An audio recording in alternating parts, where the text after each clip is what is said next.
And welcome Camilla to the mic.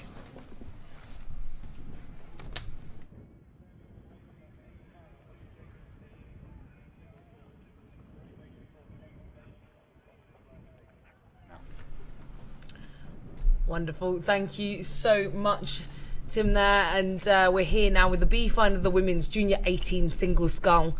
In lane 1, Chester Street. In lane 2, Hinksey Sculling School. In lane 3, Kings Ely. In lane 4, Gloucester Hartbury A. In lane 5, Fulham Reach. And in lane number 6, Weybridge Rowing Club.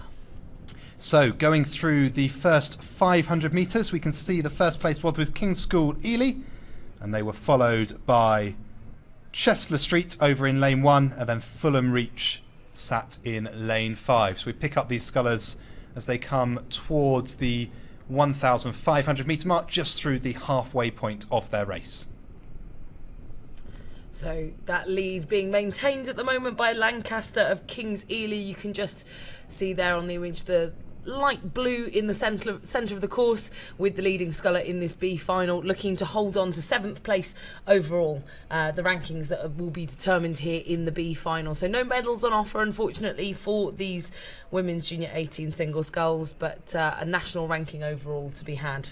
Absolutely, and it's quite close between 2nd and 3rd in this race. At the halfway point, there were just 2 seconds separating Chester Street Amateur Rowing Club in lane 1 and Fulham Reach Boat Club in lane 5.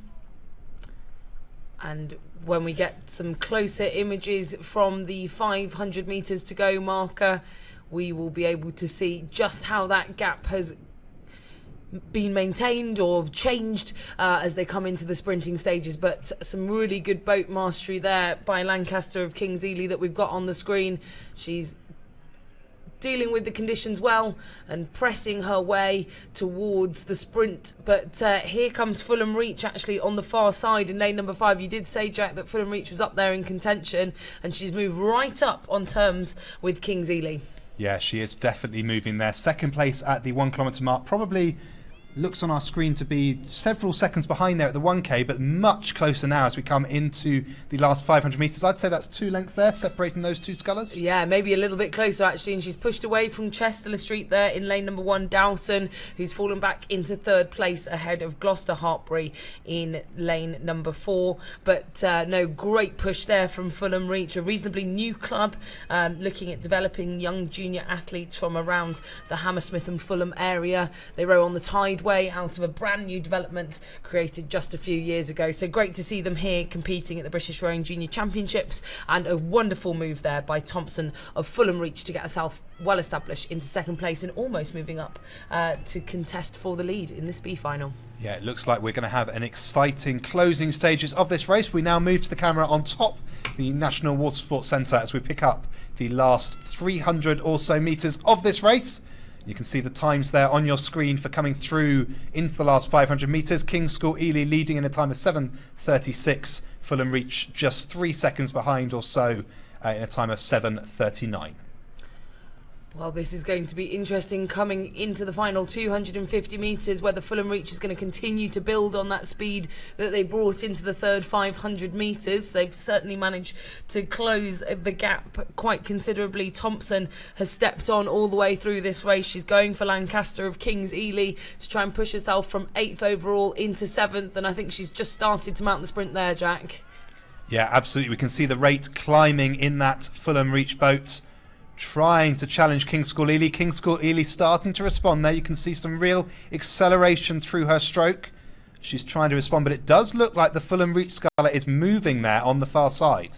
Yeah, this would be a great result for Thompson of Fulham Reach to come from behind to come through and lead this B final. And I think as the camera pans round, we'll get a good idea of where they are in relation to one another. You can see the buoy lines there. The bow ball of the Kings Ely boat does go through just in front as they come into the final few hundred metres, but the gap has closed and it has pushed them away from the other scullers in the chasing pack. Yeah, and we hope to look on now to the finish camera as these boats come in to the close of the race. And there we go. We just pick up King's School Ely, and that's Lancaster of Kings Ely coming in to the line. Great finish there from Kingsley, holding off the challenge from Fulham Reach in lane 5, Thompson. But Thompson maintaining that second position over the line in this B final ahead of Chester Street, who had a good, strong last 250 metres there to come right back ahead of Gloucester Hartbury.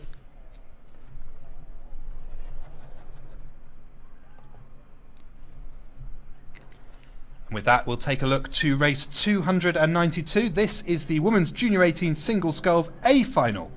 And in lane 1, we have Wake of Yarm School. Lane 2, Halsey of Thames Rowing Club. Lane 3 is Furness of Camas Rowing Club. Lane 4, Morgan of Gloucester Hartbury. Lane 5, Cushion of Northwich Rowing Club. And in lane 6, it's Collins of Globe Rowing Club.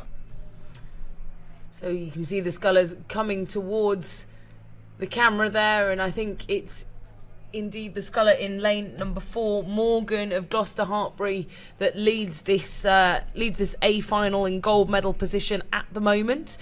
She went through the 1,000 metres up on the rest of the field, closely followed by Camas in lane number 3.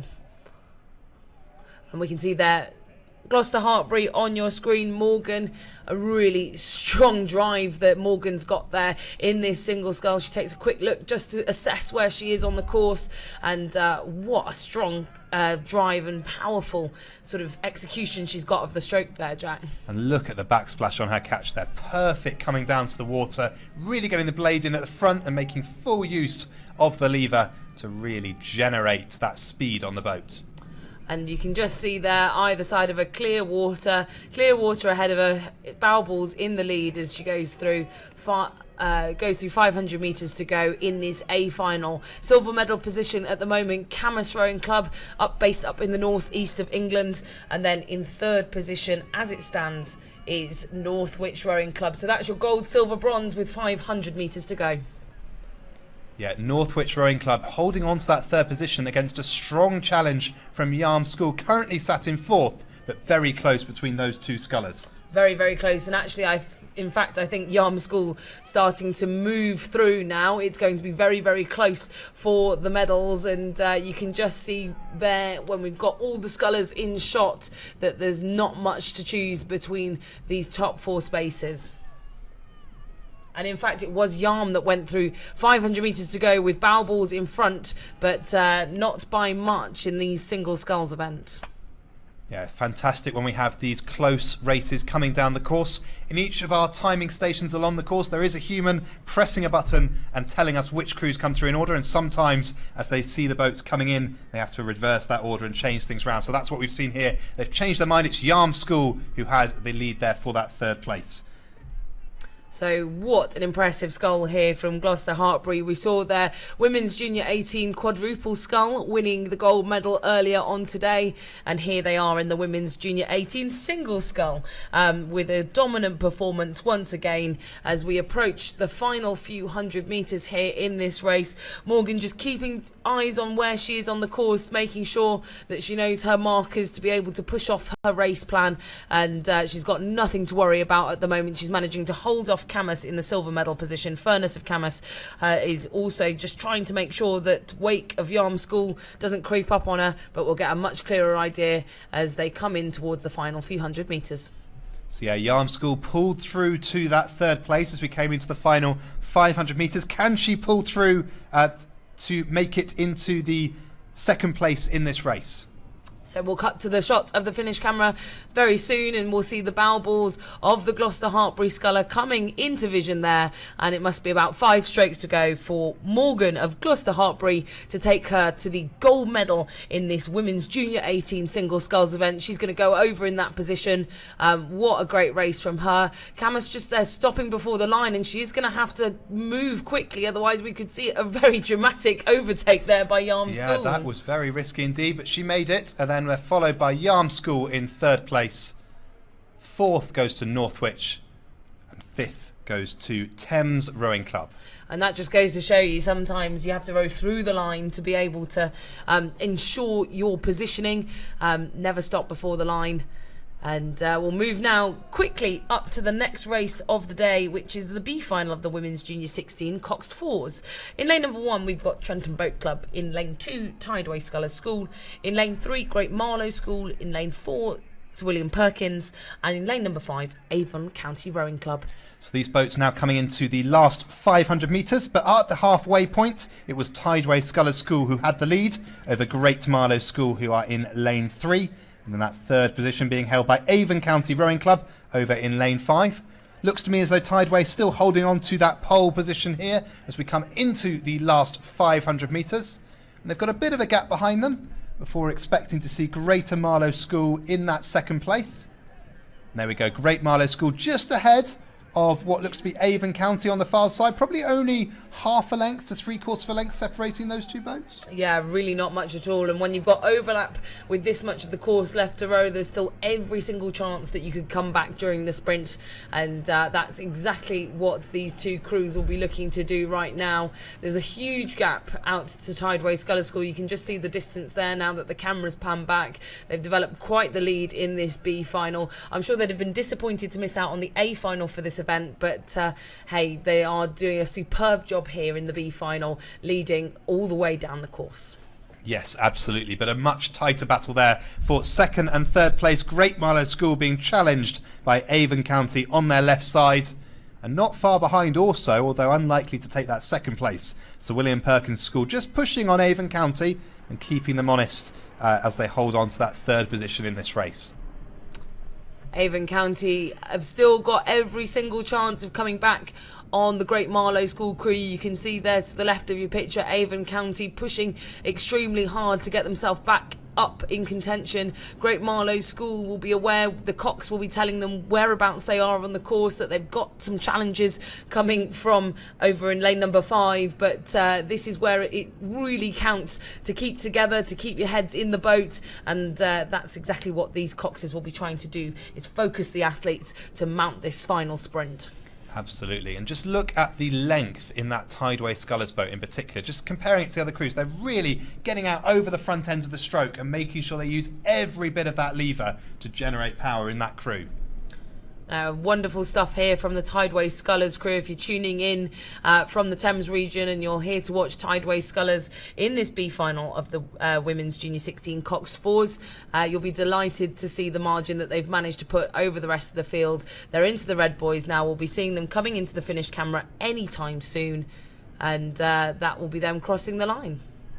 So a fantastic row there from Tideway Scullers. And we think in that second place, Great Marlow School just holding off Avon County. We'll see them come into your frame shortly. They're about a length up on Avon County. And it looks like they've just extended that lead into the last 500 metres. So looking at about 2 lengths now as they go through the line. So a great race from start to finish there in this B final, and Avon County a very brave charge there in the middle of the race, but not enough to overturn Great Marlow School in second, and then Sir William Perkins there just crossing the line to round off this B final as we move on to the A final for this event now, the A final of the Women's Junior 16 Coxed Fours. So in this A final, in lane 1 we have Marlow Rowing Club, lane 2 Newark Rowing Club, lane 3 Henley Rowing Club, lane 4 Marlow B, lane 5 Lee Rowing Club, and in lane 6 it's Beckett. And as they come towards the camera here that we've got stationed at the 1500 metre marker, so 500 metres to go, it looks to be lane number 4, the lead as it stands, which is Marlow Rowing Club. This is a very well together four. We were talking about the length in the Tideway Scullers boat in the previous race. Just look at the rhythm and the length that this Marlow crew have got as they lead over Lee Rowing Club, who are in the back of your picture. Yeah, as they came through the halfway point in this race, we can see times on our screen that show just 2 seconds separating Marlow Rowing Club from Lee. So very close between these two at the halfway point, but it does look as though the Marlow Rowing Club have pushed out here as we come into the last 500 metres. And you can just see the gap there between the stern of the Marlow boat, which is in front of the stroke person, and the bow of the Lee boat, which is obviously at the back of the orange boat. There's a gap of clear waters there, so they've managed to break that down for the gold and silver medal. Henley Rowing Club there in the foreground. Henley C in lane number 3, holding on to bronze at the moment, ahead of Newark Rowing Club, relatively local here to Nottingham's National Water Sports Centre. They'll have plenty of home support, I'm sure, on the banks. And then just there in the front of your picture, we've got the Marlow A crew. So if any of this placing is likely to change, it's the challenge between Newark and Henley. Henley holding on to that third place, but there's probably just over half a length separating Newark from Henley. So a big push from Newark could see them drawing up close to that Henley crew to try and take the third. And when you've got a medal at stake, anything can happen. I'm sure that will be motivating this Newark crew right the way until the line, especially if their cox is driving them on, telling them that they're only a few metres away from a medal. They'll all be hurting quite a lot. They've already been rowing for quite some time. You can see there the counter at the bottom of the screen in a minute. We're at 7.5 minutes into this race, and my word, I can tell you that it does hurt when you're that close to another crew. But Henley will be feeling that too, trying to fend off this push from Newark to try and cling on to a medal and a podium place position, and we'll be able to get the shots soon from the 250 and from the finish line. So 7 minutes 45 so far gone in this race as the crews come into their last 200 metres there, and you can see the lead for Marlow Rowing Club, sorry, not Marlow Rowing Club, Lee Rowing Club in lane 5. Oh no, it is Marlow. Camilla corrects me there. There goes Marlow in the lead, 2 lengths ahead of Lee Rowing Club. Marlow just upping the rating there for the final 20 strokes or so. They don't care that they've got a clear water lead. They want to show off for the crowds in the gold medal position. They want to execute the fastest race they physically can. And as they come into the line, you can just see the speed that they've got running into the finish line just to create even more distance. You can see how much they picked up there in those last few strokes over Lee Rowing Club in the silver medal position. Lee Rowing Club goes over the line in silver. It's then going to be Henley fending off the charge from Newark, and they've managed to open up a bit more of a gap there, a bit more of a comfortable bronze medal ahead of Newark Rowing Club. So Newark go over in 4th ahead of Marlow A in 5th. And then it'll just be Beckett that will round off there. This A final of the women's junior 16 coxed fours. Well, from coxed fours we go to coxed quads, this time with the women's junior 15 athletes. And in this race we have in lane 1 Tideway Scullers School, in lane 2 Clydesdale Amateur Rowing Club, lane 3 is Warrington Rowing Club, lane 4 another crew from Tideway Scullers, this their B crew, lane 5 is a composite of Gloucester Rowing Club, and I think it's Chester, and then in lane 6 it's St Paul's Girls' School. So all very, very close here in this Cox quadruple sculls race. Much closer than we've seen from a lot of the races previous. We're running up towards halfway now. They've just passed our cameras at 500 metres gone. And in the lead through that timing marker was the St Paul's Girls' School crew in lane number 6, just ahead of Tideway Scullers B in lane number 4, but all very close, only a couple of seconds in it at that marker. It was then in 3rd we had the crew from Tideway Scullers School A in lane number 1 fighting for a place amongst their athletes and colleagues from Tideway Scullers School as well. It's very hard to race your club mates, isn't it, Jack? Absolutely, absolutely. But always nice to see that a club is so strong that it can get 2 people through to a B final at the British Rowing Junior Championships. That in itself is a massive feat for these athletes against the biggest competition we've ever had, with the largest entry in the history of the championship. Yeah, absolutely fantastic stuff. A huge entry here at the Junior Championships, and you can just see all of these boats in a row as they come into halfway. Overlap with every single crew. This is going to be really tough to pick out the leading boat in this field, but I think at the moment it just still will sit with St Paul's. Perhaps our timing marker is saying it is the Tideway Scullers B boat, but you can just see there at the top of your picture how close it really is. It's then, I think, in fact, Warrington that have started to come through there. You can see into 3rd ahead of Clydesdale Amateur Rowing Club in 4th, Tideway Scullers A in 5th, and then the composite from Gloucester in 6th. But that I don't think really shows you how close this race really is. You can just see the overlap between all the boats. Exactly, yeah. So at the moment, Tideway Scullers School holding on to a narrow lead over 3 or 4 boats who are right up there with them. Warrington Rowing Club, St Paul's Girls' School still clinging on in lane 6, and also up there we have in lane 2 Clydesdale Amateur Rowing Club. So some really tight racing for second, third and fourth here, with Tideway Scullers just ahead and clinging on to that lead in lane 4. Not only is this one of the most competitive B finals of the day, I would argue one of the most competitive races of the day, full stop. This is just sensational stuff to see all of these crews. Still 5 boats with overlap in this B final of the Women's Junior 15 Cox quadruple sculls.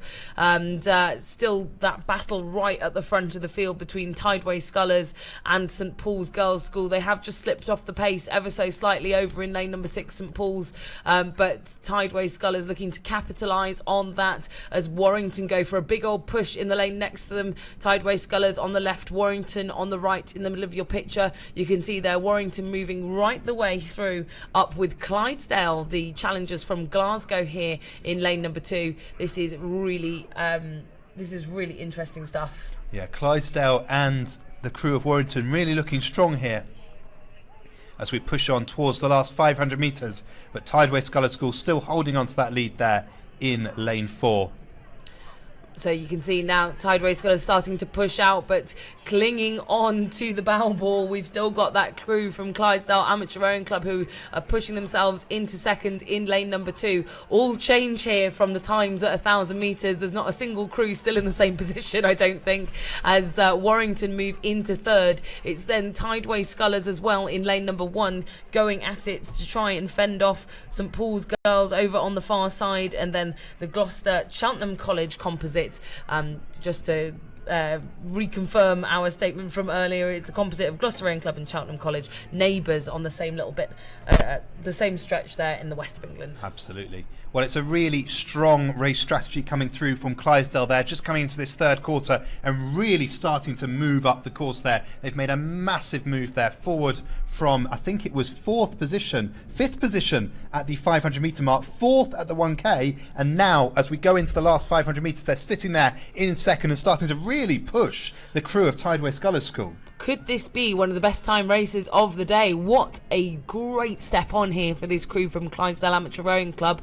If you're tuning in from Glasgow, hello, welcome. Your guys in here in Nottingham are doing extremely well to be taking on this leading crew of Tideway Scullers School there in lane number 4. You can see them both there. Clydesdale now on the right hand side of your picture, taking on Tideway Scullers on the left-hand side of your picture. Those 2 leading boats going toe-to-toe as we come into the final 250 metres. Warrington sandwiched in the middle of them, but they're going to have to watch out for St Paul's that sits in 4th. Yeah, St Paul's were leading out this race at the early stages, fell back a little bit, but now coming back to really challenge for that 3rd place against Warrington. Tideway Scullers, I think, have seen the danger from Clydesdale Amateur Rowing Club. They've now managed to stretch back out to 3/4 of a length or a length of lead as we come into the red buoys. You can spy there on the camera. They signify 100 metres to go, which is about 15 strokes. The Tideway Scullers School, they go up through the rating. They've managed to break again to a length out from Clydesdale. They'll have been really pleased with the response there to take them into the lead in this B final of the Women's Junior 15 Cox quadruple sculls. Well, there go Tideway Scullers School and Clydesdale. It looks like it's Warrington who've won out that battle against St Paul's Girls' School for the 3rd place in this B final. That was just such an incredible race, chopping and changing the whole way down the course. Well done there to Tideway Scullers in the middle of the course, who fought out a hard-won battle to win that B final of the Women's Junior 15 Cox quads. Well, with that, shall we take a look at the A final, which is hot on their heels? In lane 1, we've got Trafford Rowing Club. Lane 2 is Nottingham and Union. Lane 3, Trenton Boat Club. Lane 4, Henley Rowing Club. Ooh.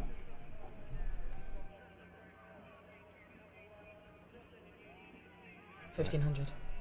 So lane 4 was Henley Rowing Club. Lane 5, Marlow Rowing Club. And lane 6, Sir William Perkins School. So we pick up this race as they come through to the last 500 metres. How do the places look?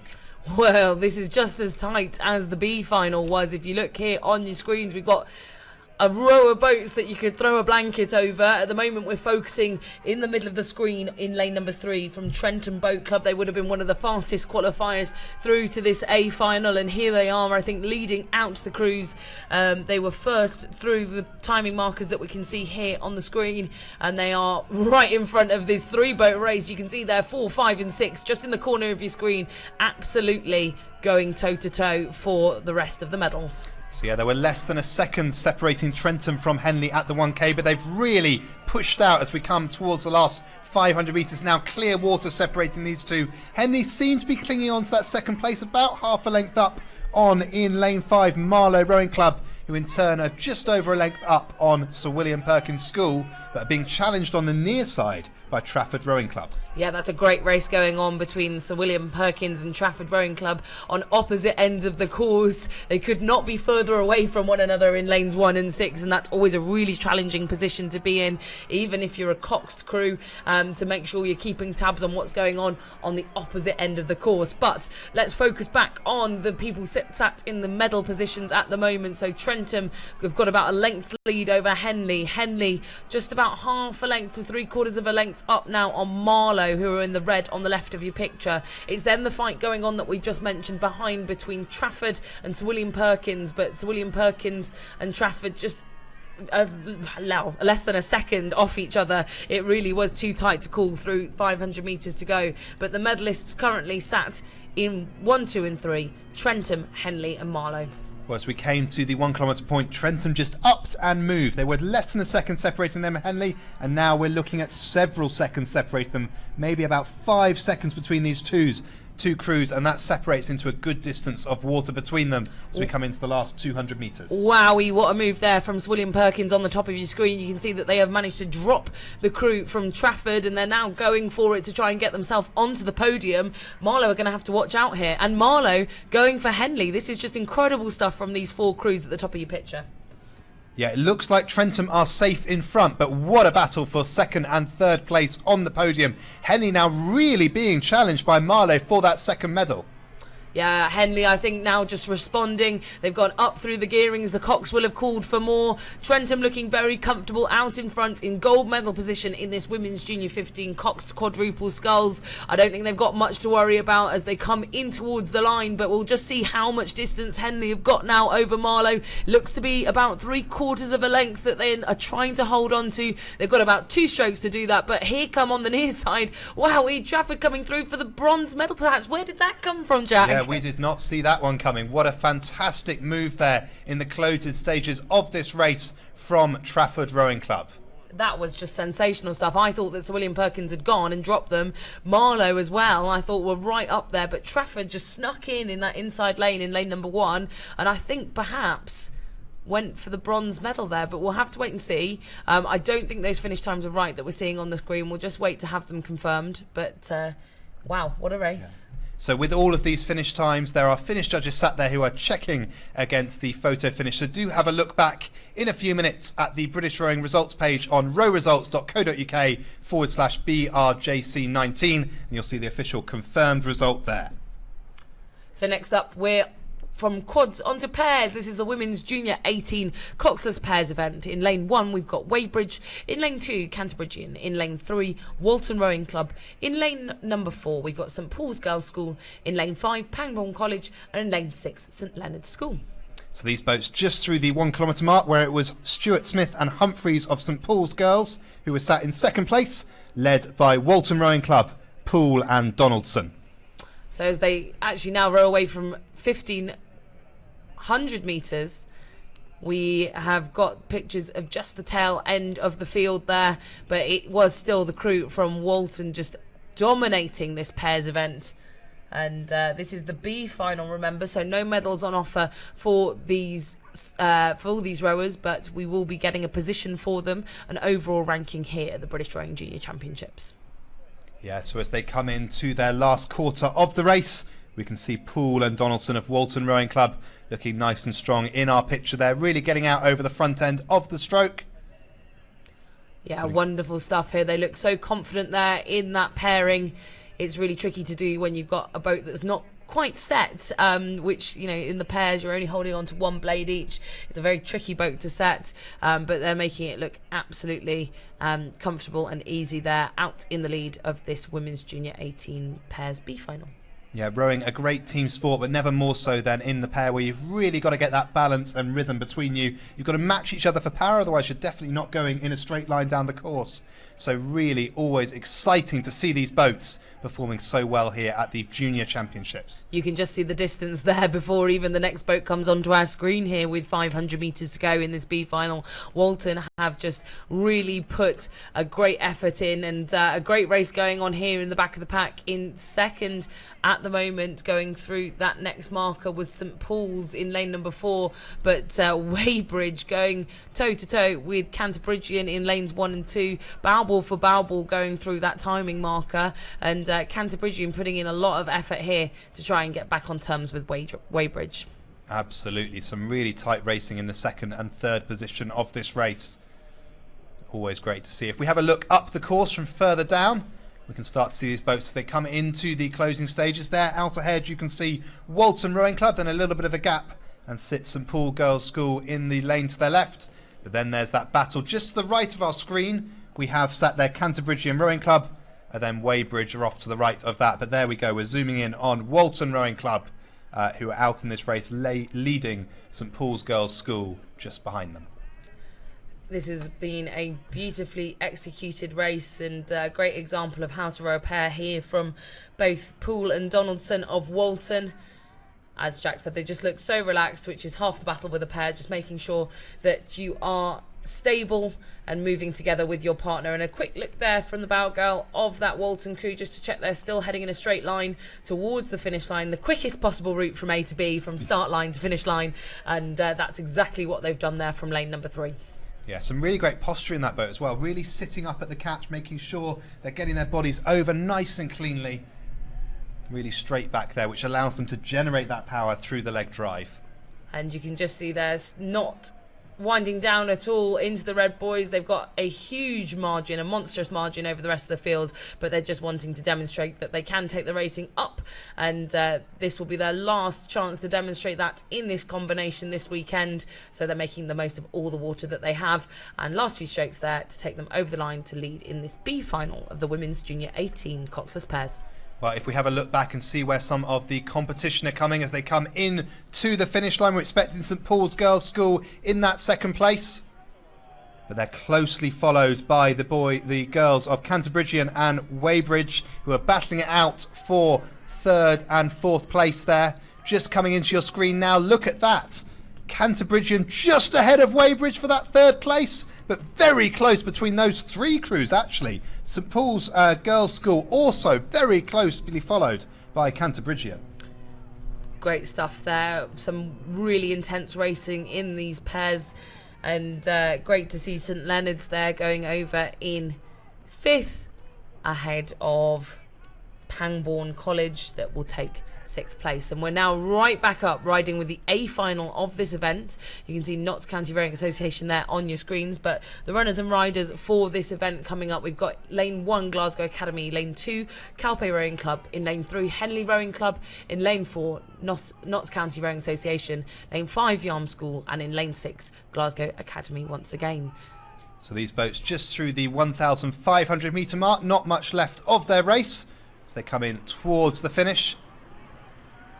And it is Notts County Rowing Association in the gold medal position in this A final of the Women's Junior 18 pairs.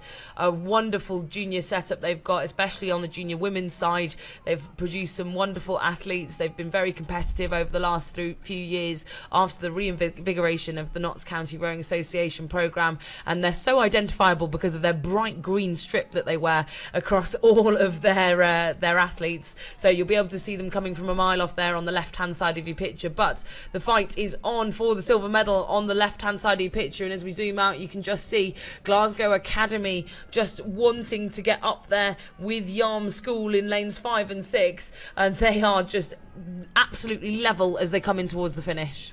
Glasgow Academy often have a fast finish in these events. We've seen it throughout the day, and they're really putting on the sprint there in that outside lane. Yarm School responding, and they've also jacked up their rate as we come into the last 200 metres.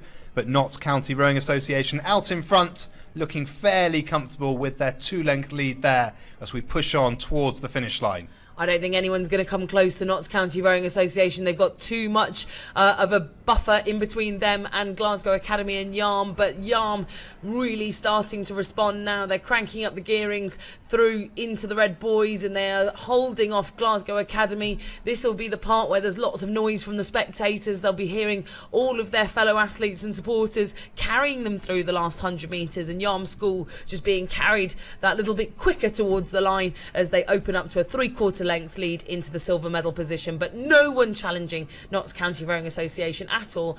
Beautifully done by them across the line. But look here, there's a little bit of a challenge for the bronze medal. That was much closer than I anticipated, as we had Calpe Rowing Club right there up with Glasgow Academy and with Yarm School. So we'll have to wait and see what the confirmed results were for that one. Remember that our line on the finish line is not the official line, so whatever we see is always an interpretation before we get the official finish judge. Yeah, timings. So some fantastic scenes there of all these boats coming to the line nice and close, even after 2 kilometres of racing. But do have a look online for the official results at rowresults.co.uk/BRJC19, just to check what the finish judges thought of that A final in the women's junior 18 pairs. On to our next B final now. This is the B final of the Open Junior 18 quadruple sculls. So in this race, in lane 1 we have Tyne Rowing Club. Lane 2 is Clare's Court A. Lane 3 is Gloucester Hartbury B. Lane 4, Northwich Rowing Club. Lane 5, another crew from Canterbridgian. And in lane 6, George Watson's College. And we're focusing now on the crew in the centre of the lake, which comes all the way from Northwich Rowing Club. And some beautiful sculling there, just letting the boat run underneath them. Northwich leaders to the 1,000-metre marker, and they're approaching 1,500 metres now with still a length's lead over their nearest competitors from Gloucester Hartbury, just to the right of them in their lane. They'll be able to see them, but they're still only 1 length ahead. It will then be through 500 metres to go. The crew from George Watson's College over on the far side. Yeah, so George Watson's just about a length ahead, I'd say, over Tyne Rowing Club in lane 1, who are holding on to that 4th position. So Watson's will be looking to capitalise on that as they come through to the closing stage of this race. Just make sure they secure that 3rd spot in this B final. But it is Northwich Rowing Club and Gloucester Hartbury who are battling it out for 1st and 2nd place. Northwich still holding on to a strong lead. They've had pretty much all the way through this race if we look back at the times from the 500 metres and the 1k point. So you can see there from our aerial shots that it's very much a race of 2 halves in this B final. We've got 3 crews leading out in the top 3 spots and 3 crews battling it out for the last 3 slots. But Northwich, the fastest out of all the crews on the water. They're still a length up on Gloucester Hartbury, who are trying to close the gap that they've managed to establish all the way until this point. But Hartbury also will be aware that George Watson's over in lane number 6, pushing really hard for this final 250 metres. Yeah, Watson's determined to stay up there with the top of the pack and really starting to turn the screw on Gloucester Hartbury, I'd say. They're getting a little bit closer there on the far side, but Gloucester Hartbury also moving on, but looking very confident there is Northwich Rowing Club. They've now, it looks like they probably have clear water over Gloucester Hartbury just as we push on now into the last stages of this race. Yeah, I think that Gloucester Hartbury have closed a tiny little bit since 500 metres to go, but not enough to be able to challenge for the lead in this B final. And it's going to be Northwich over the line ahead of Gloucester Hartbury. George Watson's a concerted effort to get themselves back up with these leading 2 boats, but they will go over the line in 3rd position in this B final. It's then a little bit of a gap back to the next 3 crews challenging in this race. And we'll see there in lane number 1 we've got the crew from Tyne, who slot in 4th ahead of Clare's Court. Well, the A final in this event, the Open Junior 18 quads, just coming in to the halfway point now. In lane 1 we have Great Marlow School, lane 2 Gloucester Hartbury C, lane 3 Henley Rowing Club, lane 4 Tideway Scullers School, lane 5 from Scotland it's Clydesdale Amateur Rowing Club, and in lane 6 we have Warrington Rowing Club. Always a hugely competitive event here, the Open 18s quadruple sculls, and this Henley boat, a very quick crew. I've kept an eye on them through the course of the weekend. Henley Rowing Club, of course, were winners of the title at National Schools just back in May. I'm not sure whether this is the same combination, but we know that they've got a very strong sculling programme across their whole junior boys section. But they haven't got a very comfortable lead at the moment. They're still being reeled in by the pack at halfway. Gloucester Hartbury right up there with them. The bow ball sat on the bowman of the Henley crew in Gloucester Hartbury. These two crews just ahead of Clydesdale over in lane number 5. Up there as well, last year's winner of the event, Warrington Rowing Club, here at the British Junior Championships. They're currently sat out of the medals, but all very, very tight.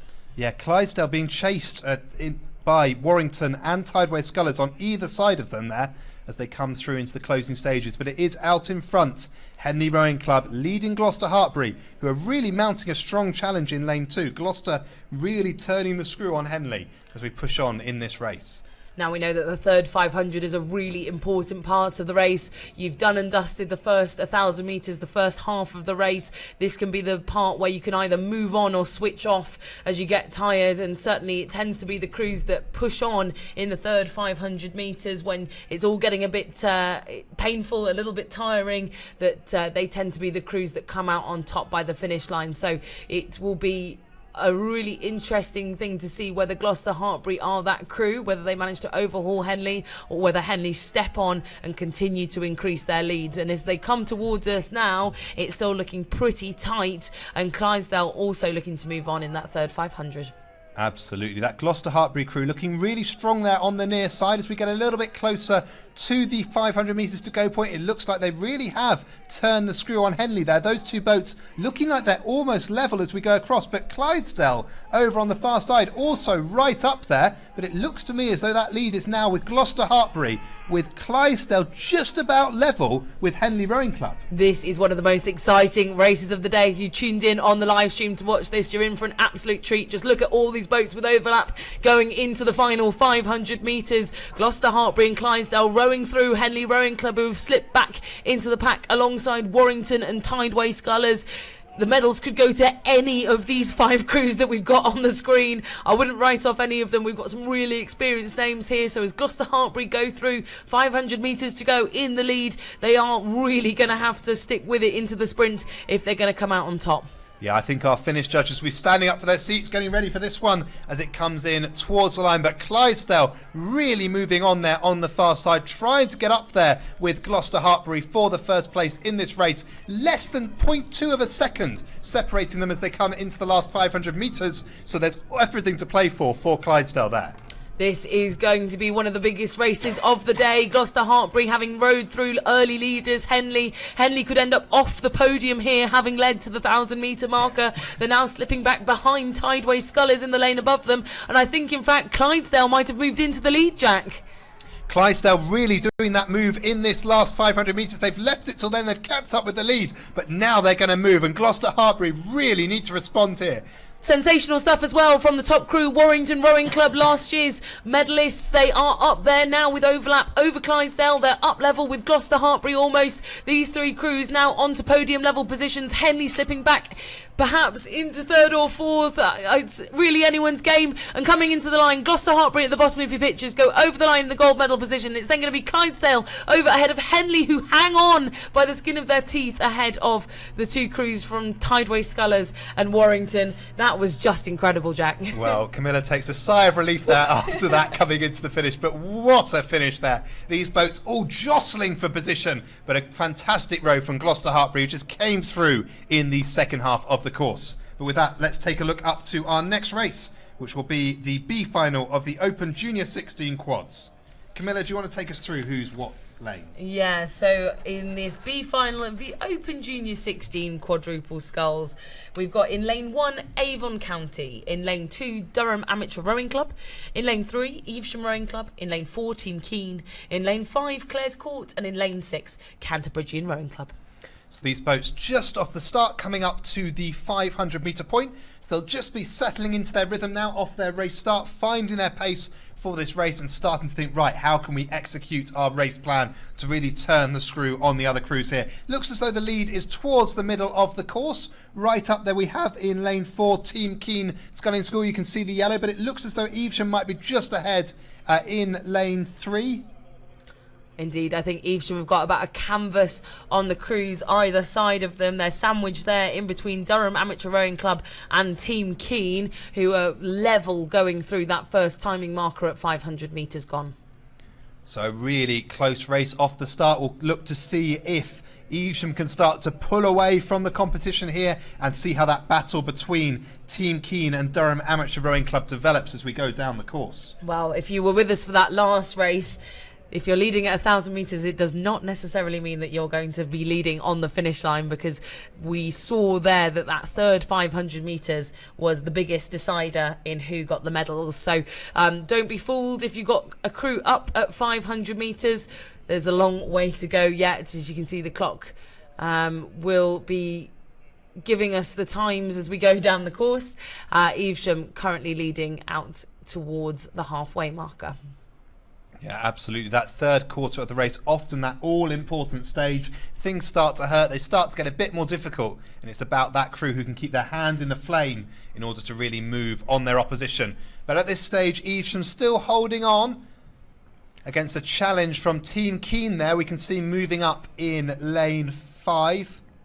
Yeah, Evesham from the West Midlands.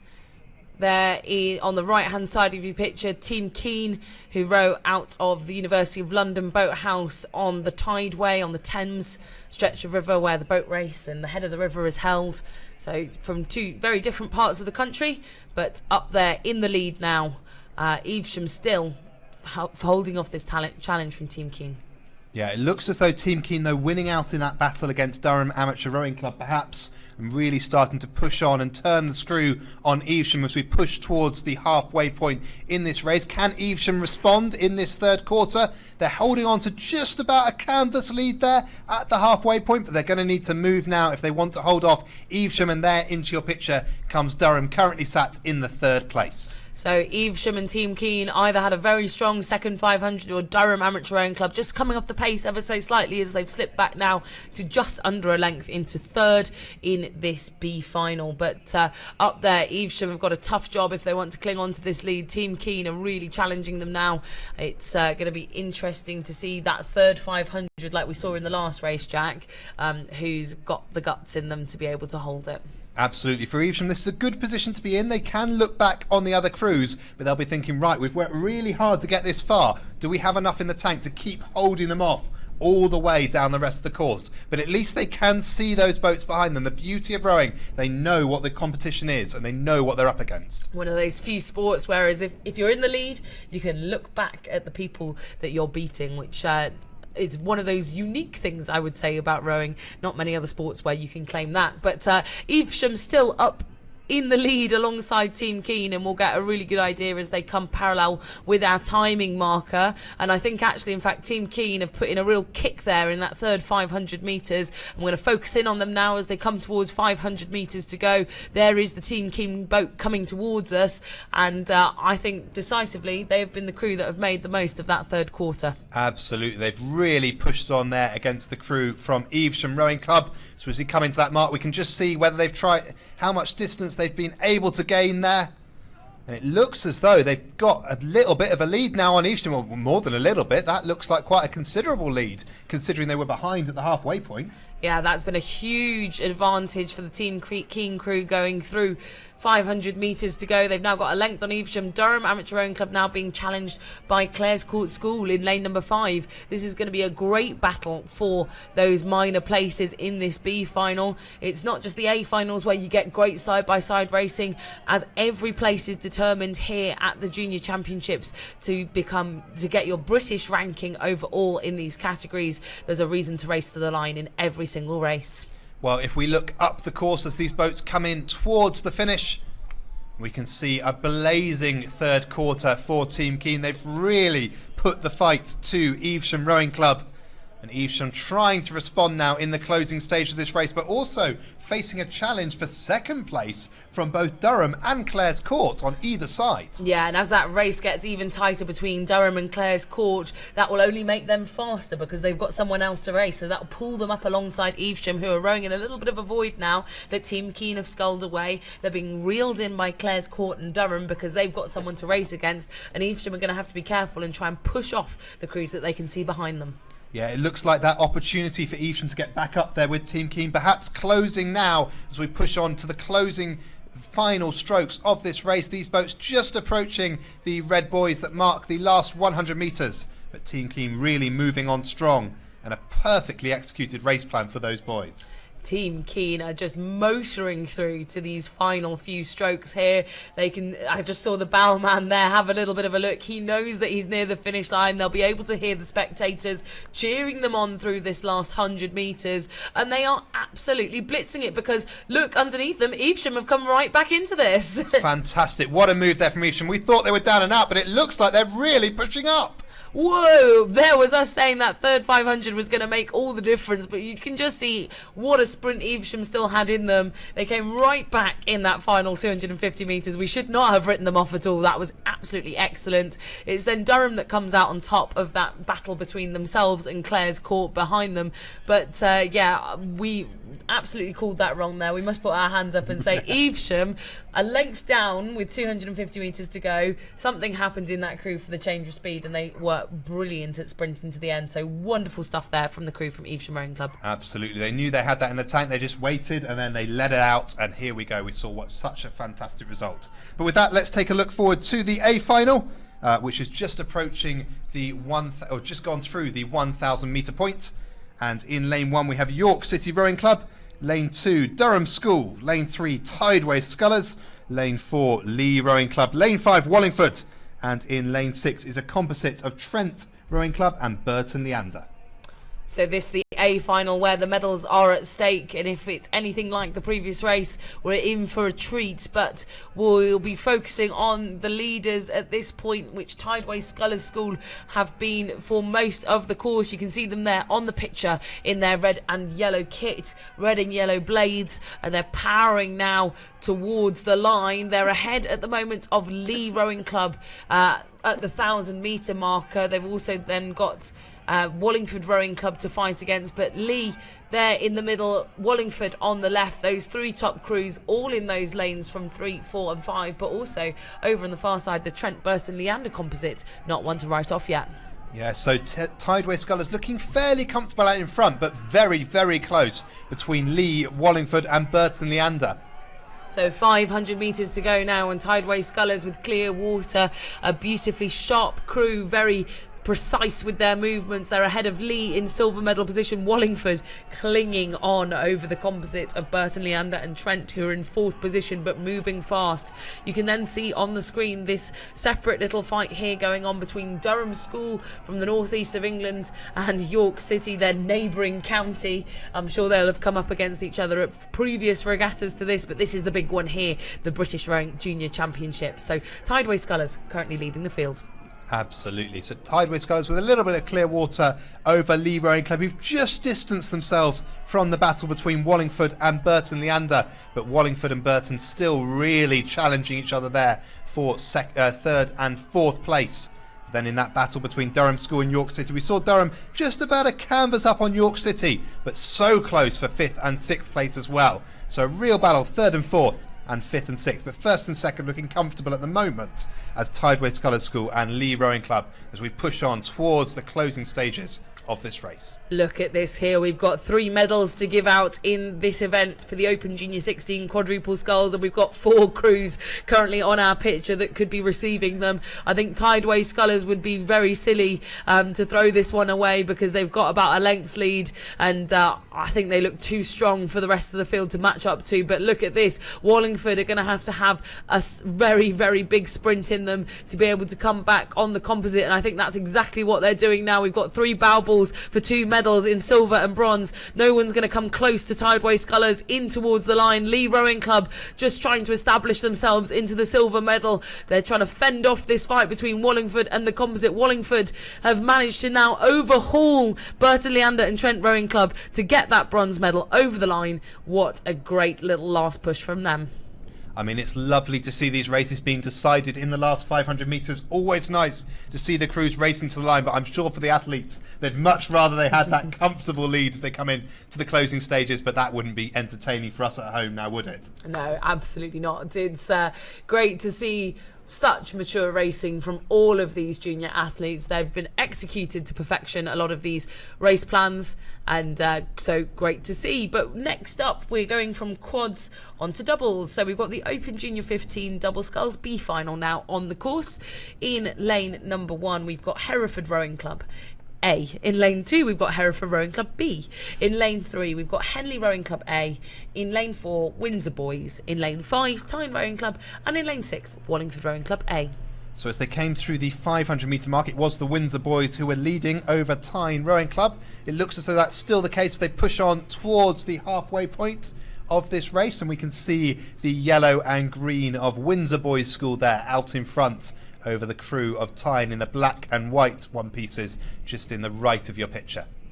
The Windsor Boys have had a great day today. I've seen their crews in the quads as well, and now we're into the smaller boats, and they're still making very good progress here in this B final of the Open Junior 15 Double Sculls. They've got clear water over the rest of their opposition as it stands at the moment, but as we know, that doesn't necessarily mean that they've got it in the bag at this point in time, but sculling very, very well. A strong crew there as they scull away from us at the 1,000 metre marker.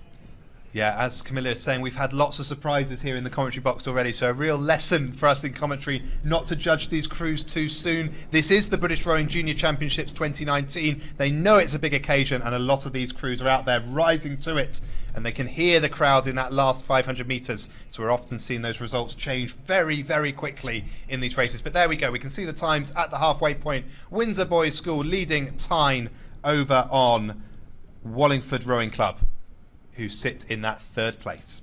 So all the action going on between lanes 4 to 6 in the top 3 spaces for this B final, determining rankings from 7 onwards.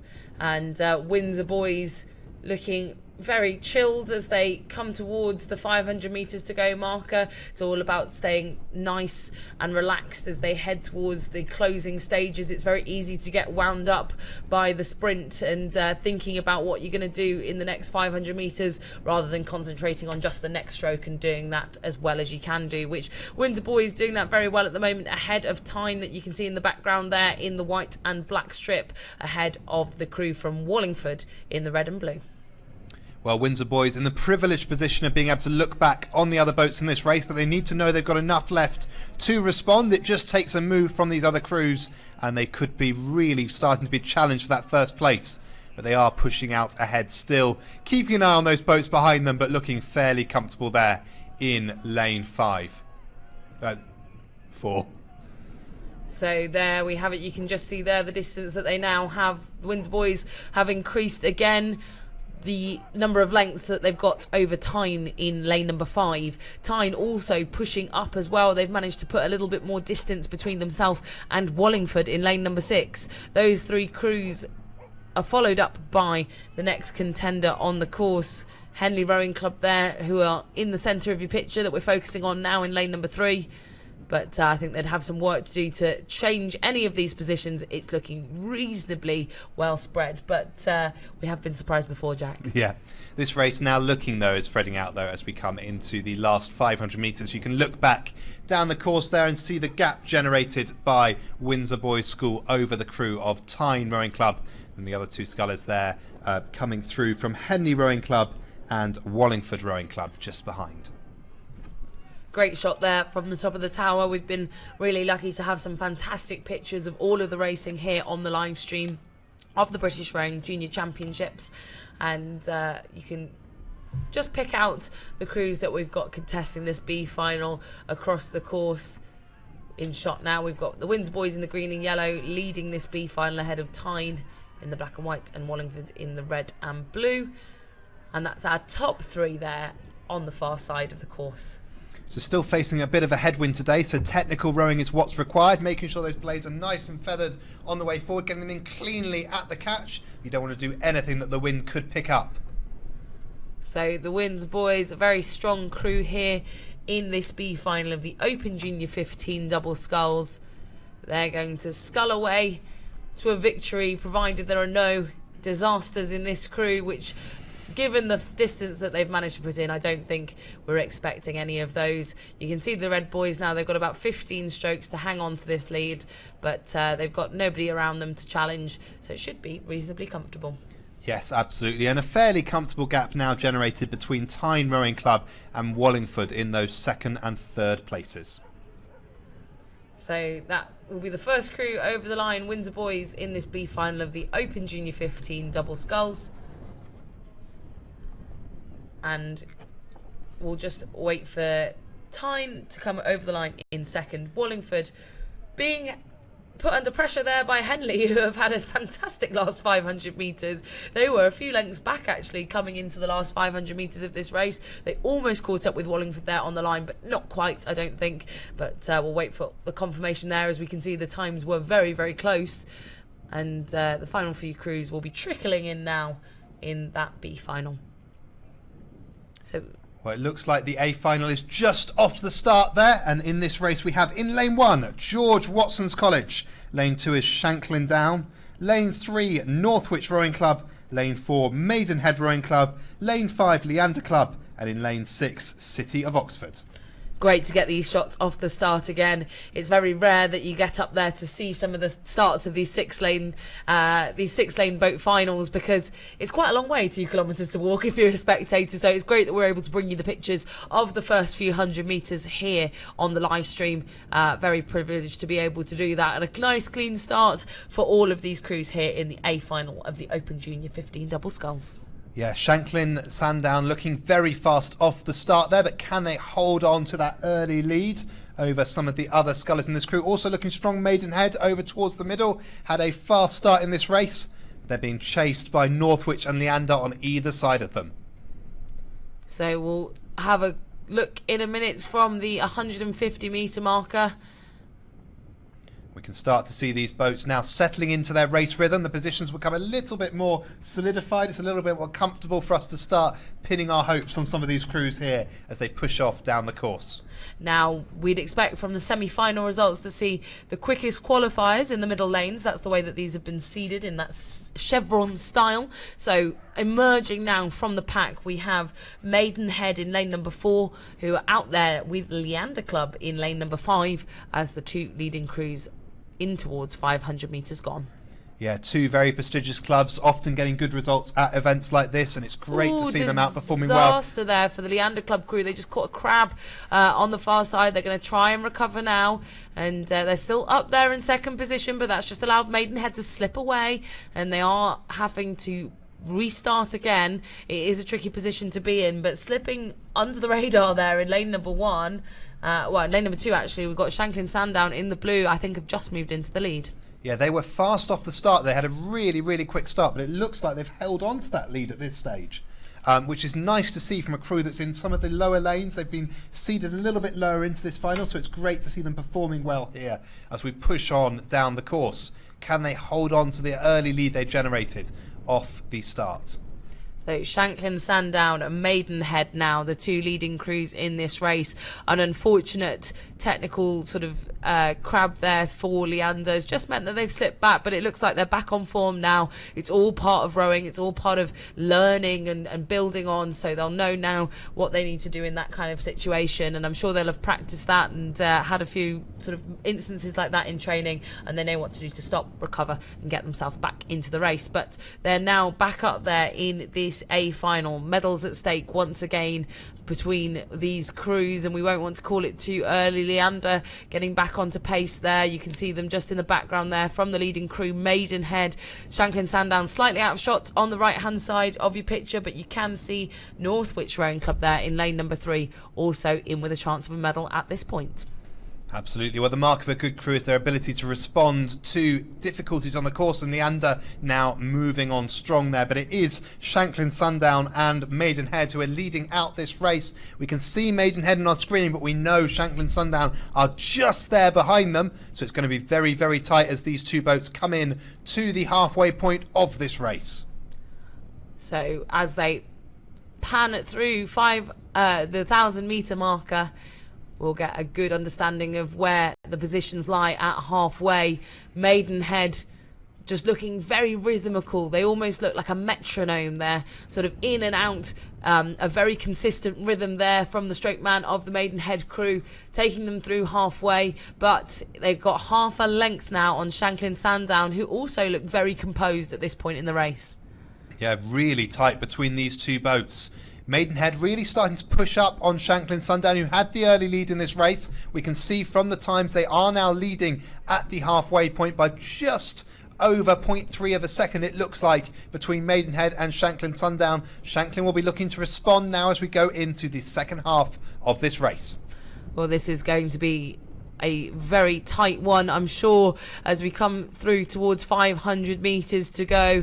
And I don't think we've seen any races so far where we've got two level crews in the lead, and we've not got an established leader at this point in the race. We have seen crews row through in the last 500 metres, but I don't think we've seen any level crews at 500 metres to go with a gold medal at stake. So this will be very, very much a pressured situation for these four athletes in the crews from Maidenhead and Shanklin Sundown, and we'll have to see who has responded better to that amount of pressure.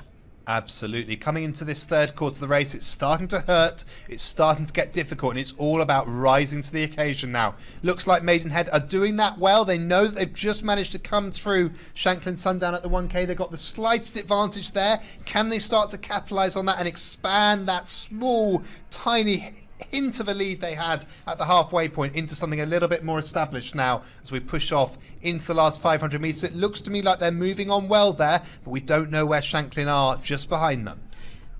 If you wanted a good example of timing in a double scull, I'd be looking at this Maidenhead crew with a close eye. They have just been so rhythmical, so well in time as they come through into 500 metres to go. And I think that cruising pace in the middle of the course has just given them a length now over Shanklin Sundown. It just goes to show you that if you've got that consistent rhythm, you can eke out a few more centimetres, a few more metres on the crew next to you, which I think Shanklin Sundown just not quite as well in time, but I must say still a very technical looking crew. Yeah, some fantastic acceleration from the crew of Maidenhead, but a really tight battle for that third place.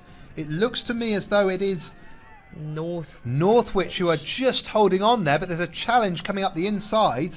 And you'll be pleased to see, Jack, it's actually George Watson's that are coming up into bronze medal position. Yeah, my old school George Watson's College moving on there in lane one to really challenge the crew of Northwich, who've been holding on to that third place quite proudly through the early stages of this race.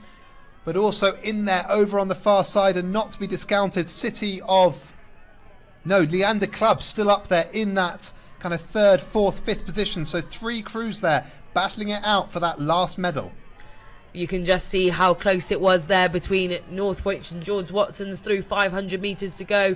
Less than 0.3 of a second separating those two crews, and they'll know that one crew will get a medal and one won't if that continues to be the case coming into the final 250 metres. But Shanklin Sundown, now or never for them if they want to take the lead and become British champions in this boat class for the Open Junior 15 double sculls. They've managed to wind back in to get overlap over Maidenhead, I think, just about, but Maidenhead throwing the kitchen sink at it now. They've gone early, they've gone up through the ratings outside of 200 metres to go and pushing now into the red boys. What a sprint there from Maidenhead. You can see them just jacking up the rate. They're a few pips above the crew from Shanklin Sundown, and that's just allowing them to hold on to that lead, maybe even expand it now as they push through the last 100 metres. Last 100 metres now for Maidenhead to cling on to claim the title in this Open Junior 15 double sculls, to get the gold medals hung around their neck this afternoon at the presentation. And it is going to be a length over the line to Maidenhead ahead of Shanklin Sundown, the very quick starters. A little high five there between the two athletes in that crew, Bird and Iris. Wonderful race from them. But this battle for third place, it looks like it's Watsons who have won out there as they push through the line there. And fantastic to see my old school going up there onto the medal positions in this race, followed by Northwich over in lane 3 and then Leander just behind. Yeah, that was a great tactical push there from George Watson's college to get themselves up into a medal position. To row through a crew is always difficult when you can't see them behind you. So well done there to George Watson's for getting onto the podium. But quickly now, on to our next race, the B final of the Women's Juniors 16 double sculls.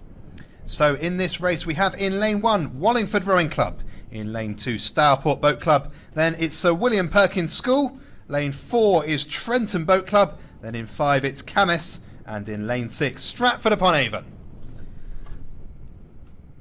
And as we move away now from the 1,000-metre marker, it's quite a spread field in this B final of the Women's Junior 16 double sculls. You can see on the picture there Wallingford on your left, and you've got the crew from Stourport on your right in the very, very light sort of minty green, light blue, whatever you want to call it, just there in lanes 1 and 2. But the lead at the moment, I would say, coming from lane number 2, in fact. I think it is Stourport that have got the lead in this race, but only just a big challenge coming from lane number 6, Stratford upon Avon Boat Club, also lane 5, Camas Rowing Club. Although spread, I think there are little patterns of movement here starting to come in this third 500. Yeah, our hesitation there, a telling sign of just how close this race is. We don't want to call it too soon as these athletes just come up to the last 500 metres. Stourport holding on to a narrow lead over Stratford upon Avon on the far side of the course. These two crews quite spread over the lanes, which makes it difficult for each of them to judge the distance between them and to know what they need to do to win out in this B final. Stourport and Stratford upon Avon will be used to racing each other. Both crews attend a lot of the same regattas throughout the season. I would know, being an alumni of Stratford upon Avon and a life member, in fact, of Stratford upon Avon myself. And I know that Stourport is a favourite regatta of theirs to attend. So I'm sure that these two crews will be looking to get one up from each other, and a big push there actually, in fact, from the crew in the centre of the lake. I think that is the crew in lane number 3 from Sir William Perkins, and also Wallingford right up there now in the 1-2-3. Yeah, some real movement on the near side of the lake there from Wallingford and Sir William Perkins School. Wallingford and then both up there with Stourport and really starting to mount a challenge. It looks as though Stratford upon Avon falling a little bit further back on the far side of the course. So this real challenge now coming from lanes 1, 2 and 3. Can Stourport cling on to that early lead that they've had so far in this race? So it's all now happening in lanes 1, 2 and 3 for the top 3 positions in this B final. A big shift around. Stratford upon Avon, who held second place up until the 1,000-metre marker, now dropping back into 5th position. But it's Stourport still trying to fend off the challenge from Wallingford Rowing Club in the lane next to them. They'll be able to see them just out the corner of their right eye. And these two crews are very, very close together. Yeah, it looks to me as though Wallingford really moving on strong there in lane 1. Looks like they might actually be moving through Stourport there as we push on towards the final stages of this race. We're now looking at the camera on top of the National Water Sports Centre, looking down on the last kind of 300 metres of this course. And right up there with Stourport on their left-hand side also, Sir William Perkins School mounting another challenge there. So on either side, Stourport being challenged here, but it looks to me as though Wallingford is starting to really push through. This is closed right on up across all of these crews on the lake, and in fact I think lanes 5 and 6 still coming back into it. Don't write them off yet, ladies and gentlemen, because I think this is going to come right down to the wire. It was reasonably spread going through halfway, but I think everyone's decided that they need to go, and they need to go now, and we've got 5 crews here all battling for a place at the top of this B final. So Camis, who've been sat quite far back in this race so far in 4th position, really starting to push up there. They're very, very close 4th now, behind a 1-2-3 on the near side of Wallingford, Stourport and Sir William Perkins School. So close there on the near side of the course. Beautiful pattern there of the crews across the lake, turning the results from the semi-final on its head. And Wallingford, from a very behind position at the 1,000-metre marker, come through to win the B final, subject to confirmation of results ahead of Stourport. It's then going to be Sir William Perkins over the line in third, ahead of Camus in lane number 5. Stratford-upon-Avon will then finish off that B final of the women's junior 16 double sculls. So yeah, just to highlight, Wallingford there were in 5th position as they went through the halfway point, and they came through, we think, in 1st position there at the finish. So what a move there in the second half of that race. On to the A final now of the same event, the women's junior 16 double sculls. Exeter in lane 1, Kingston Grammar School in 2, Warrington in lane number 3. It's a Warrington Northwich composite. We've then got Sir William Perkins in 4, Nottingham and Union in 5, and George Watson's in lane number 6.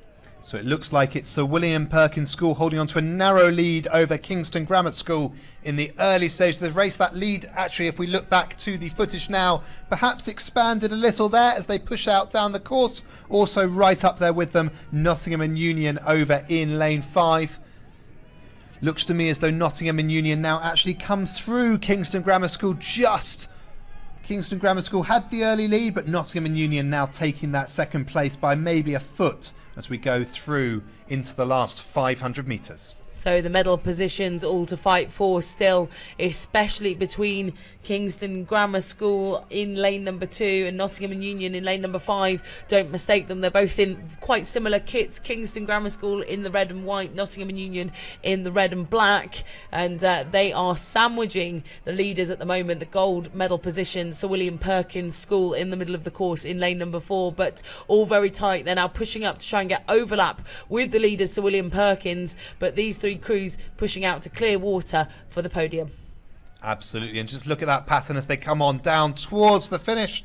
We can see Sir William Perkins School in the middle of the screen there, next to them the red of Nottingham and Union on the left-hand side.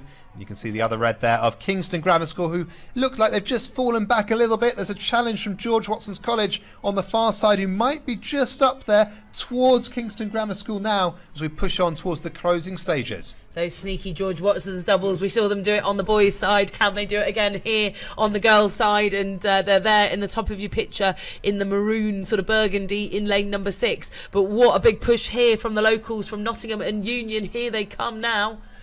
And it's a huge push that will bring them up alongside Sir William Perkins.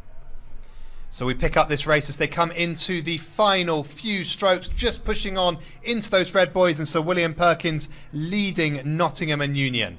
So we'll cut soon to the images from our finish camera as they just come through towards the red boys. It'll be about 15 strokes to go. So William Perkins doing a great job of keeping ahead of Nottingham and Union after that big change of speed. They've got overlap, but I think Nottingham and Union just dying away slightly from that pace that they'd put on into the red boys. So William Perkins responding now, and as we come into the line, they'll be in gold medal position in this women's junior 16 double sculls A final. Nottingham and Union shaking off Kingston Grammar School to get themselves safely over the line in silver medal position.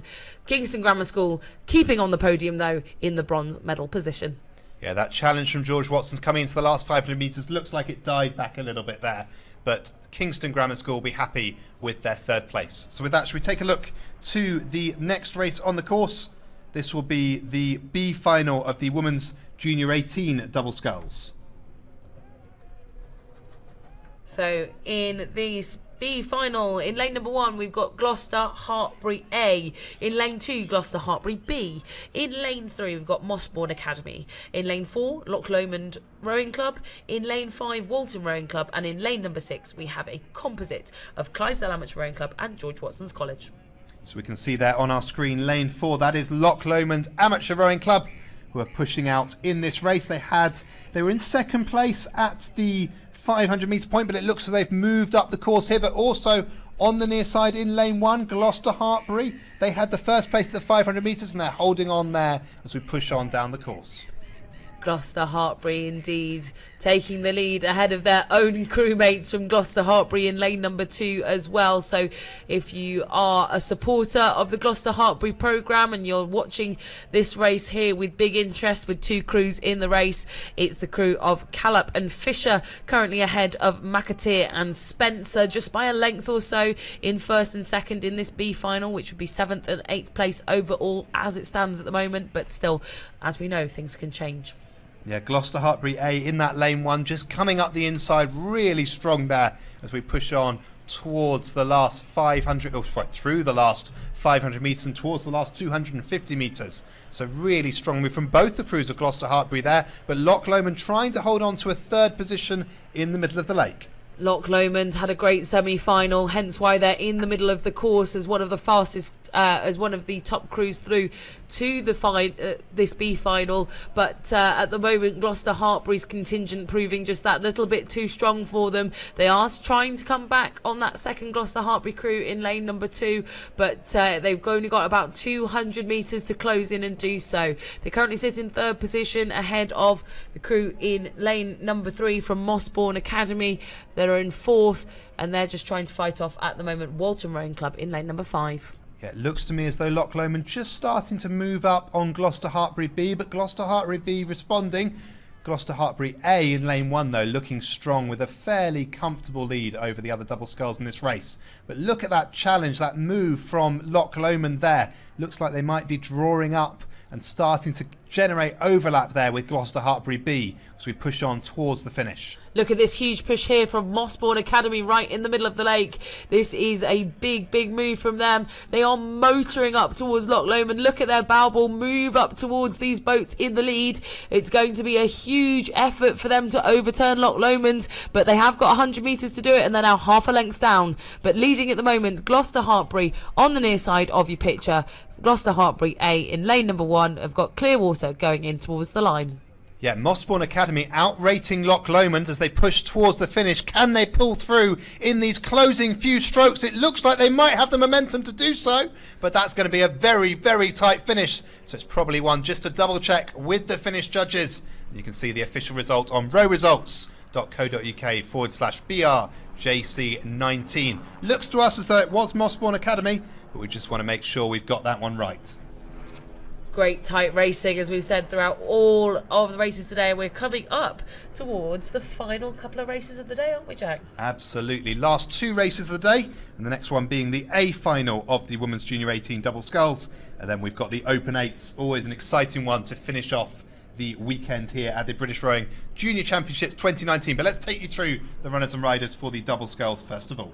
So the A final of the Women's Junior 18 double sculls: in lane 1, City of Oxford; in lane 2, Sudbury Rowing Club; in lane 3, Notts County Rowing Association; in lane number 4, Gloucester Hartbury C; in lane 5, we've got an Ardingly composite with Cheltenham Ladies; and in lane 6, we've got Marlow Rowing Club.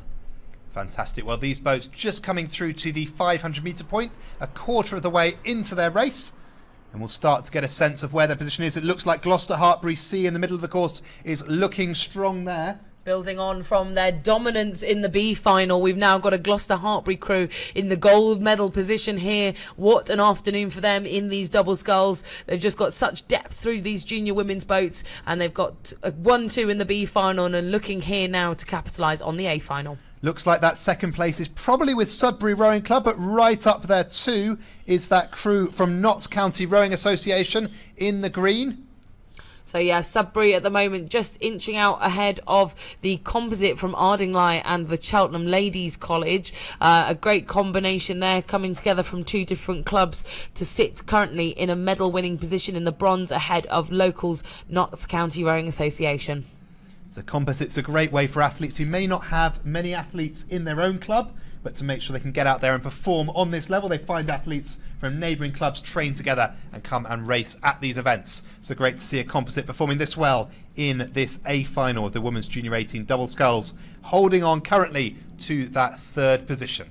So for these women's junior 18 double sculls. It may not only be one of the last races of the day here at the British Junior Championships and the weekend, but it could potentially be their last race as a junior. This is the oldest age category we offer here at the British Rowing Junior Championship, so this could be their last race ever at this event. So they'll be wanting to race their hardest, put the best race out on the water that they can, and you can tell how close all of these crews are, and what great racing that will make for us here in the commentary box. All the more meaningful knowing you probably won't have another British Rowing Junior Championships to race at, and I'm sure they'll be looking to get the result that they want in this race. So Gloucester Hartbury leading out. They've been dominant in those B finals. They're leading out this A final as they come into the into the second half of their race. So we're now at the 1,000-metre marker with this, the penultimate race of the day, the women's junior 18 double sculls. Gloucester Hartbury with a little bit of clear water as they come through halfway. It's then lane number 2's Bow Balls that's poking out in front. They've got overlap in that silver medal position. That's still Sudbury. They've managed to hold on to silver medal position ahead of lane 3's Notts County Rowing Association. Notts County have just managed to put a push in to overhaul the composite of Ardingly and the Cheltenham Ladies College, but I'm sure they're not far behind. And as we've said, it's a big challenge to be able to row through crews at this stage in the race. Yeah, some really tight racing there, particularly in the bronze medal position between the composite of Ardingly and Cheltenham Ladies and Notts County Rowing Association, but also looking a little bit tighter now between that second and third place as Sudbury Rowing Club just dropping a little bit back towards the crews of Ardingly and Notts County. I think this is going to be another tight one. I think we're going to have 4 crews challenging for 3 medals in this race. But as I look across the pictures coming from our 1,500-metre camera, it's still the crew from Gloucester Hartbury up in the lead, but closing in around them. We've got Sudbury, we've got Notts County Rowing Association, and we've also got the Ardingly Cheltenham Ladies College crew over there in lane number 5. Yeah, the Ardingly Cheltenham Ladies looking quite strong there actually as they push on towards the 500 metres to go point. But on the near side, not to discount Sudbury Rowing Club, who've held on to that second position all the way down the course. But look at the green of Notts County as well. It looks like they're right up there with Sudbury. So really, really close racing between Sudbury, Notts County and the Ardingly Cheltenham Ladies composite. As I say, I think this little 3-boat race behind Gloucester Hartbury is going to push them up that little bit closer. Gloucester Hartbury will need to watch out. Sometimes it's a tough position to be in.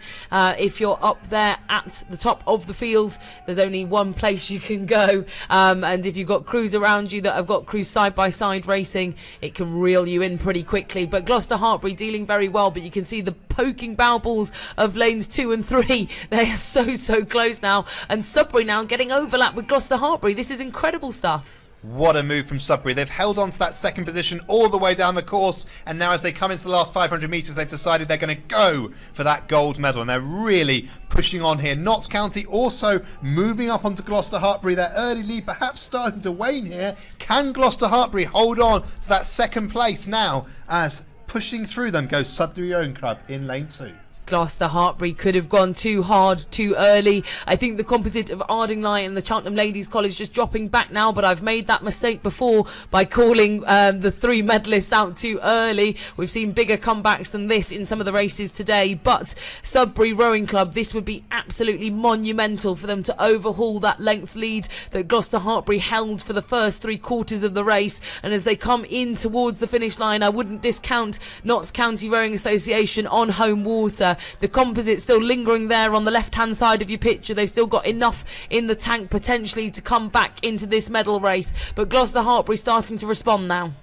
It looks like Notts County really moving there in the middle, but it is Gloucester Hartbury just clinging on to that lead. They had the slight advantage going to the last 500 metres. It looked like Sudbury had the momentum, but it looks to me as though Gloucester Hartbury now really taking the fight back to them. And in the bottom left hand of your picture, as the last race of the day kicks off here in the Open 8, we'll turn our attention now back to this wonderful race going on for the medals. This is phenomenal stuff in the women's junior 18 double sculls. The final 200 metres, Gloucester Hartbury kicking on once again. They did have that extra gear. They've pulled back out to a length lead, but here come Notts County. I did say not to write them off. They're moving into silver medal position ahead of Sudbury, who potentially just put in that push a little bit too early. The composite also in the mix there from Ardingly and Cheltenham Ladies, but look at this Gloucester Rowing Club crew go. They've seen the danger. They've moved back out. A little glance there towards the finish line from the bow girl of Gloucester Hartbury as they row away into gold medal position. Yeah, Gloucester Hartbury moving on strong, but here come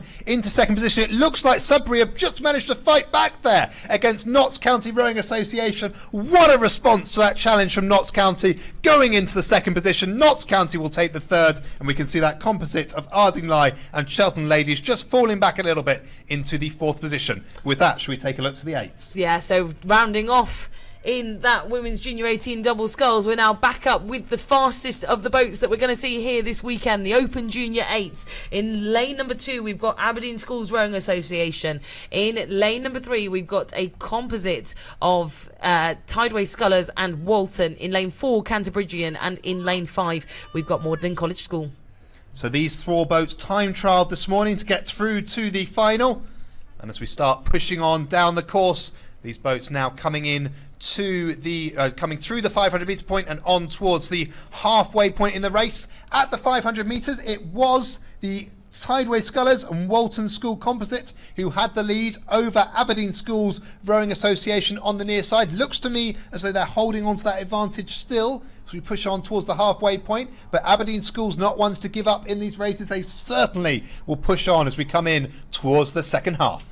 Very much a race of two halves this. We've got 2 crews out in front, and then the second 2 crews just that little bit further behind. Clearwater back from Aberdeen Schools and the Tideway Scullers Walton Composite. Now this is going to be a fight over the well drilled together crew of Aberdeen Schools who have been rowing in this combination for quite some time. They're all from the same club. They've come together in this crew many a time, but the composite crew perhaps not as much under their belts in terms of training, but they have the advantage of pulling together athletes from 2 pools, from 2 clubs, and it looks like at the moment they're winning over Aberdeen Schools. Absolutely. Just look at that bow ball of Aberdeen Schools, though, well up the boat, moving through, trying to pick off different members of that crew and start to move on towards the bows of that boat. So Aberdeen Schools mounting a strong challenge and just over a second separating these crews. So that gap has narrowed from the first 500 metres as we go through the midway point of this race. Look at them neck and neck there. Aberdeen Schools taking the fight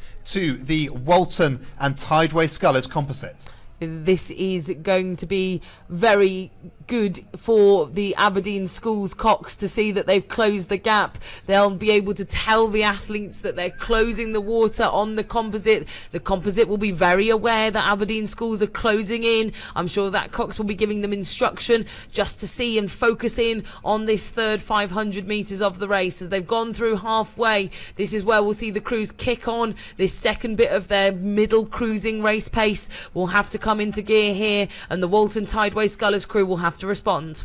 Well, if we take a break from the fight at the front of the pack, it looks as though Canterburygian just starting to push away from Magdalen School into that third position in this race. A little bit of a separation developing there towards the back of the pack. So we're focusing there on the composite. You can see the different Likers there in that crew. We've got 6 athletes from Walton, 2 athletes from Tideway Scullers in the bulk of that crew. They still hang on to a lead, I think, just over the Aberdeen Schools, but you can see there from the pictures how close this is. The bow ball now sitting on the canvas of the composite crew from Aberdeen Schools. This is the last 500 metres now. You're rolling with the last race of the day in the Open Junior 8 A final. We've got 2 crews here neck and neck going for the gold medal in this event. Well, I'm sure people will be screaming down the banks as these boats come down neck and neck between Aberdeen Schools Rowing Association, who according to the times have just come through, Walton and Tideway Scullers School composite there. So Aberdeen with the momentum here as we push into the last 500 metres, but it's anyone's game. Both these eights neck and neck. They know they're beside each other and they're starting to push on now towards the finish. What have Tideway Scullers and Walton got left to give? They've just watched Aberdeen Schools row through them. They'll be very keen to mount this sprint as early as they can. They need to get back on terms with the yellow boat of Aberdeen Schools Rowing Association, who have had to put in a huge effort to get back on terms. That will have cost them a lot of energy in that middle part of the race, and it's now all down to who can wind it up ready for this sprint. Well, it looks like the Walton and Tideway Scullers composite slightly outrating the Aberdeen crew, perhaps, but Aberdeen now responding.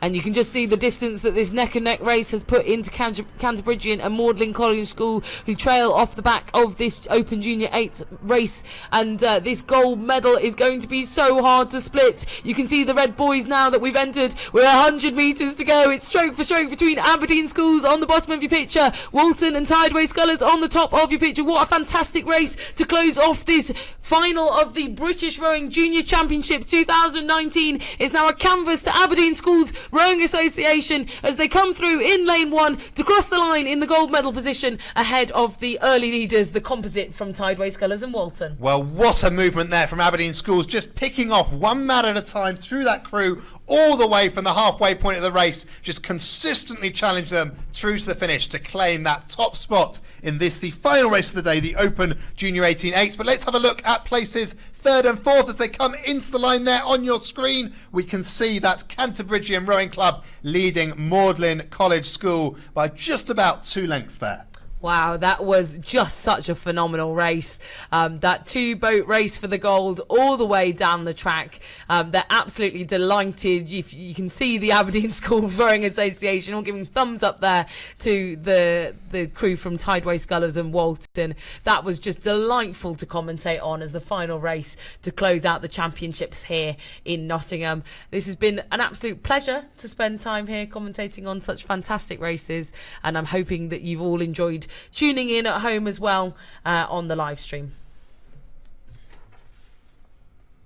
Yeah, well, that result for Aberdeen Schools Rowing Association certainly makes their long travel down here to Nottingham very, very worthwhile indeed. So thank you for joining us for our live coverage of the 2019 British Rowing Junior Championships. As we close off with our last race of the day there, just across the line, you can see the scenes of the Tideway Scullers and Walton composite. A really tough battle for them against Aberdeen Schools. They fought long and hard through the closing stages of that race. And so they'll be moving in now. British Rowing Junior Championships 2019 here at the National Water Sports Centre in Nottingham.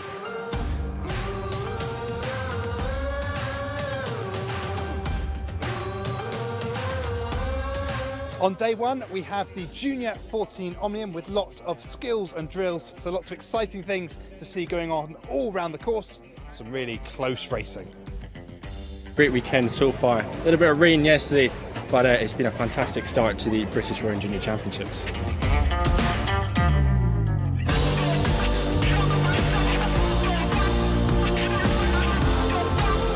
Going toe-to-toe as we come into the final 250 metres. Warrington sandwiched in the middle of them, but they're going to have to watch out for St Paul's that sits in 4th. Looks like they still have that now, and that is Henley Rowing Club, a crew of Taylor, Yolland, Wallace and Beattie. As you're rowing down, it's so nice to hear everyone cheering and stuff, and like especially with all the seats at like the last 200, like quite motivating. How's it feel being British champion? It feels great. It feels like a long time coming. I've been wanting it for a while.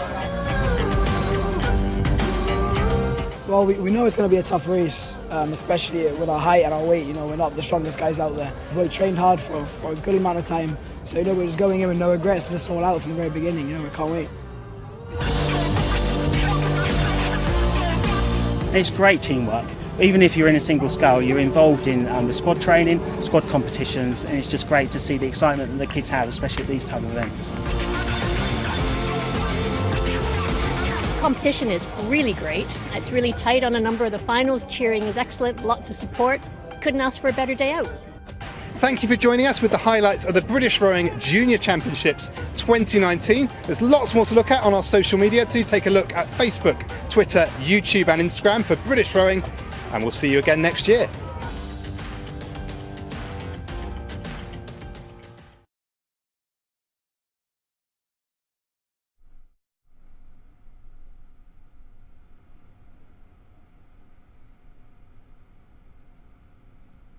So just at the end of our broadcast here on the final day of the British Rowing Junior Championships, we just want to say a huge thank you to British Rowing's partners, SAS Analytics, Mizuno and Pulsant, who support the sport at all levels. And also a big thank you to all the volunteers who make this event possible. If you're interested in learning how you can support rowing and all the different volunteer roles available, then do head to the British Rowing website to find out more about volunteering.